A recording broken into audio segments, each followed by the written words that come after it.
Hey, Peter. Hey, that's my left hand. Why are you looking at it weird? Something wrong with it? No, what the hell is it? I don't know. What the hell do I do with it? That's a good question.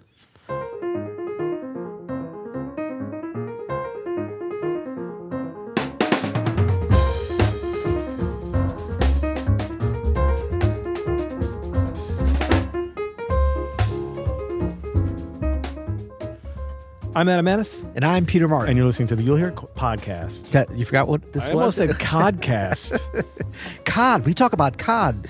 Cod in Portuguese is bacalhau. Did you know that? Bacalhau. It's our Yeah. fishing show. Uh, Sorry, this it's is- the end of a very long day. You know how it happens, like Yeah. the end of the podcast recording. It's like 2:25 actually. oh, my back hurts. Yeah, so we are excited to be here at the You'll Hear It podcast. We're kind of creeping up on the end of the year. We got a little momentum. We're not going to lie. We got a little wind in our sails. If you notice, a little confidence, a little pep in our step. And I think one of the main reasons I realize what it is our current sponsor, and hopefully will be our continuing sponsor, is a little company called. It's not even a company. It's an app. It's a magical app with a Doppio hat on it called Anytune. It's beautiful. It's beautiful. It's a beautiful thing. It's a beautiful thing. It's a beautiful thing. No, it really is a wonderful tool for any musician to use. You can slow track down without losing pitch. You can loop. You can set markers. You can do so much more. There's really so much to Anytune. Check out the free version, but honestly, if you like it at all, get the pro version. There's so many features that are just killing. I've been using it for months in my practice. I love it. I absolutely recommend it for anybody who is at all transcribing. Even if you are just like, I need to learn the melody to this new tune, or I want to learn a new tune a week or whatever, get Anytune, and it'll help you to get like the intricacies of the beat. Yes. And I just saw my nephew over the Thanksgiving holiday, and he's a freshman at Berkeley, studying at Oh, the Berkeley nice. College of Music.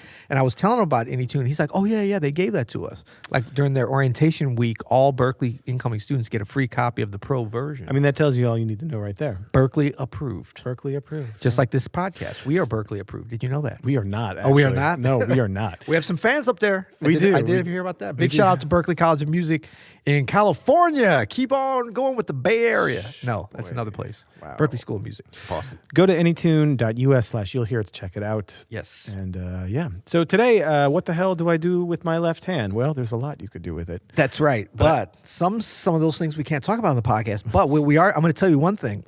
What the hell do you do with your left hand? If you're a trumpet player, nothing. You just You didn't holding the expect that. trumpet. That's right. You can even put it in your pocket if That's you want. right. Yeah. See, we're too piano centric. We're like, what do you do with the left hand? How do we know? How the hell do you know that we're asking for piano players? Who cares about us? Well, but even if you're a drummer or a bass player or a horn player, you can learn a little bit about what a pianist is thinking as they're accompanying themselves. Oh, so we are piano centric. Okay, got it. Definitely are pianists, for sure. Okay. For shizzle. Yeah. But, I'm thinking about this more of like, if I'm soloing in my right hand, what do I do rhythmically with my left hand? It's a question we get asked a lot here at Open Studio. So Yeah. I just wanted to like talk about it a little bit. You've got a great left hand, and Thank you. It's I always was at the pedicurist. it's always earlier in the grooving week. when you're soloing. I think a lot of, especially beginner and intermediate players, either get locked up in fear about it, Yeah. or paralyzed, or they just like overplay with like very poor dynamics, and they're not swinging at all. That's kind of worst case scenario. It's a really bad. Wait, thing. you're talking about only 10% swing or 0% swing? I mean, like Sibelius 0% swing. Sibelius, not our sponsor. We will reiterate that. So when you were learning how to solo or whatever, Yeah. what did you learn about the left hand? Like what from transcribing or a teacher or another pianist? Like what was something that really helped you lock in like how this should sound? Well, the left hand. I mean, I was a little bit at the mercy of in a great way and in a not great way of two things that I was transcribing, solos that I was learning, because I kind of started doing that relatively early.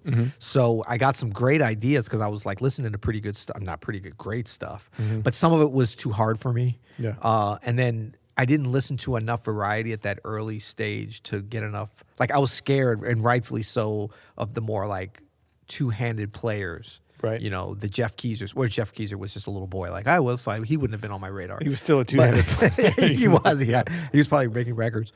But no, you know, like Oscar Peterson, I didn't even attempt to, you know, transcribe his stuff for a long time. So I definitely got, you know, some really good comping ideas. It's just the areas that I got more in. I mean, it's funny. It's like always you think about what you didn't get. So let me flip it over and talk about the really great things that I did get. Wynton Kelly solo on Freddie Freeloader. Have we ever talked about that record? A couple times. Should we link below? No, we don't need to link. Everybody knows it. Freddie Freeloader, Wynton Kelly, like just the penultimate classic, you know, solo, and such great examples of the greatest relatively simple things to do. Very difficult to do as effective as he does, but he lays out the whole blueprint of a foundation, I think, of that you can extend to like a great left-handed jazz left-hand career on a piano. It's very simple, as you said, but it's like it's has everything you need. It's grooving. It complements what he's doing with his right hand. Yeah. And dynamically, it's just right in the right spot. Yeah. The space in the music. Yeah, and I think that, you know, what I got from that was really sort of, before I really understood how difficult it was, I got that really intuitive, confident way of phrasing with the left hand, which is different because there's a lot, like it's different than the right hand because there's an interplay kind of rhythmically and structurally in the solo that the left hand plays an important role. But that's kind of the sophisticated, complicated part of what otherwise can appear sort of simple.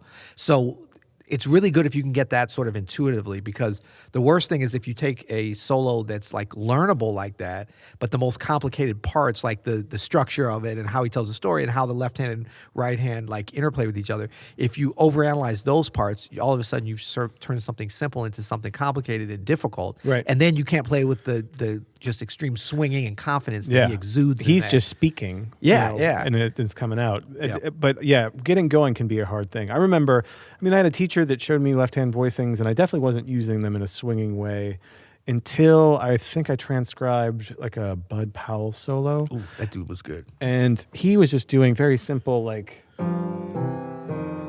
you know, and it's dawned on me. Dominance. It dawned on me I don't have to do very much. Yeah. You know, like I think I was overplaying thick 4-note voicings Yeah. that just were always whatever. Is there a connection between the number of notes in a voicing and how much you're swinging with your rhythm? There might be. Really? There might be. But really just about the rhythmic idea of, you know, even though he was playing with the rhythm section, he was kind of laying down somewhat of a two feel and then kind of acts, you know, like playing off of that. Yeah. And you could still feel that two feel from the rhythm That little section. lilt. The little lilt. And it was Yeah. really eye-opening as far as like how I can make my accompanying voicings feel. Yes. And then also something that actually Jeffrey Keezer talks about quite a bit, and I think it's very eye-opening that to keys, this is a very important part. And you realize this the better at this you get, but dynamics play such a crucial role in comping for yourself and what your left hand is doing. So what the hell do I do with my left hand? Whatever it is, make sure that you are under whatever the if that's you're soloing with your right, you need to not be competing with your own left hand for that. So you have to work on dynamics. It's hard to do. Like you couldn't do it with the key station. No. We can't even fit both hands on there. No. I think it's horrible. But you can bring out melodies in your left hand. Right. And like practicing those dynamics, like coming up when the left hand is going to be featured. Yes. But then going back down in this space, you know. So when you get into the more advanced areas like that, like, you know, really soloing anything kind of melodic counterpoint or even counter melodies between the hands, then, you know, what the hell you do with your left hand is going to depend upon what the hell can you do with your left hand. Right. So a lot of independent hand practice, a lot of working on, you know, maybe some areas of control that you have with the right hand due to, and I mean, I never know if it's more due to, if it's your dominant hand, if you're right-handed, of course that's there, but it's also just the amount of time, the sets and reps you've spent playing melodically with your right hand versus what you're playing with your left hand. So from a mindset standpoint, I always think we were talking about the well-tempered clavier the other day, that's great, but you can even go simpler or maybe a little easier, which is the Bach two-part inventions. For sure. Like that can start to get some melodic flair and ideas and confidence going with your left hand, because a lot of the stuff that's written there is thrown back and forth between the hands at different times, but it sort of forces you to play just as melodically with your left hand as you are your right hand. So that starts to get you the mindset. It's not a stylistic thing yet. It's not like jazz swinging. But whatever. and if you want to apply that then to your jazz playing, practice doing a single note bass line two feel with your left hand and the melody with your right. Ooh, I thought you would say bass line with the invention in the right. That would be that'd be a kind of whole a other thing. wacky fusion there. That would be a wacky. No, I'm just saying, like, do I a think they're going to be blues. doing that at the Gen conference. We should do that. No, just kidding. But like playing a blues with just like a simple two-feel bass line. Yes. And then filling it, like connecting the dots and filling in rhythmically from what your right hand is playing. That could be eye-opening for how much independence you actually have. Ooh, I love that. And you know what? Speaking of left-handed bass lines, two feel, or in four, or in whatever meter you're playing, how about what the hell to do with your left hand? How about a little melodic playing when you're playing a bass line? I love it. Are you allowed to do that? You can play the melody even. Did you know that? Yes. Yeah. The left, it's, well, depends on what state you're in. There's a couple southern states that have made that illegal recently. They're not enforcing that law. Technically, it's still illegal. So you check your local laws and regulations, people. But yeah, no, the left hand, some people treat it like it's an illegal thing. So even if you're walking a simple bass line, don't just think about the 1 and the 5. Think about connecting things. So even if you're having the discipline of, like, we love to preach, sit on those half notes so that you get the control and the independence of the hands going. But always be hearing and thinking, always be hearing, ABH. That's going to be a new hashtag for us next year, possibly, to go along with ABL, one of our favorites. Hashtag that up. So we're getting in the mindset of the left hand playing melodically. Everybody, this is the great thing. See, if you can make these connections, there's not a human on the planet, I don't think, that doesn't hear in their minds at least what a melody is. Like, that's something that a baby responds to. For sure. Right? Little baby, look at me, Uncle Peter. What little baby wouldn't respond to that? They might puke. They might throw up. They might slap me. But you know what I'm saying? I almost fell asleep. Oh, it's a little lullaby for That's right. Adam. Yeah, that's right. A lullaby for Adam, little Adam. He's got a beard, but he's a baby. Yeah, so I mean, the melodic impulse is a human thing. So why would we not want to connect with that with the left hand on the basic level, so that once we do become more melodic and like, what the hell are we going to do with our left hand? Play some melodies, do some improvising. Let's get that connection going that's already there. That's super important, man. Yeah. So that's it. That's what the hell you should do for your left hand. I think this has And been how to sing your little baby to sleep. We should do a whole episode sometime singing, but we're going to have to put a warning on it. Like the Tipper Gore profanity warning. Remember that? Warning. This entire episode is like you'll hear it the musical. You'll hear it the musical. Yeah. We can make it like super I love my musically. melodies. They're Yeah, so melodic. I'm talking about how natural they are. that's They're good. horrible. Yeah. Ryan, the intern engineer over there, is literally throwing up. Well, you won't hear horrible melodies if you go to openstudiojazz.com and check out some of our courses. Check out the Piano Access Pass.